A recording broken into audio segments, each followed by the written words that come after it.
The Armed Forces of the Philippines agrees with President Rodrigo Duterte that communist rebels should be tagged as terrorists. Duterte earlier said he plans to issue a proclamation declaring the New People's Army, the armed wing of the Communist Party of the Philippines, a terrorist group.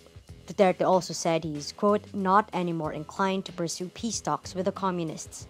AFP spokesperson Restituto Padilla says, quote, government has done its part and negotiated with sincerity. We totally agree with the Commander-in-Chief in calling the NPAs terrorists because it is clearly reflected in the numerous criminal, lawless, terrorist acts that they have been committing against defenseless and innocent civilians. Duterte scrapped peace talks with the communists in February and shortly after described the NPA as terrorists. The president blamed the collapse of the negotiations entirely on the communists and criticized their demand for the release of hundreds of political prisoners. The United States kept the CPP and NPA in its lists of foreign terrorist organizations despite a previous request from the Philippine government.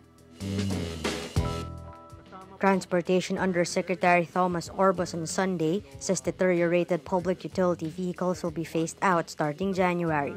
Last October, President Rodrigo Duterte ordered jeepney drivers and operators to modernize or else he'll remove their jeepneys from the roads. Ang layunin ay tuparin yung sinabi ni Presidente na by January, sisimulan na po natin tanggalin yung mga bulok na sasakyan, lalo na po sa uunahin po namin yung public transport. That is the start of the modernization program.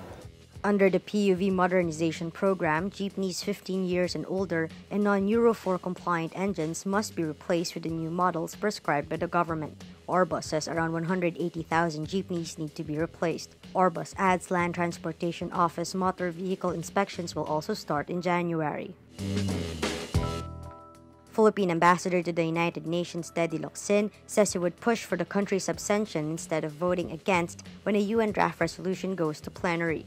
The draft resolution is on the human rights situation of Rohingyans in Myanmar. The Philippines voted against the UN draft resolution calling on Myanmar to end the ongoing military operations that have led to the systematic violation and abuse of human rights of persons belonging to the Rohingya community. The resolution asked Myanmar to allow access for humanitarian assistance and for fact-finding bodies, and to grant full citizenship to Rohingya Muslims in the Rakhine state. Locsin says the Philippines should have abstained in deference to the Muslim and non-Muslim member states of the Association of Southeast Asian Nations, like what Singapore did.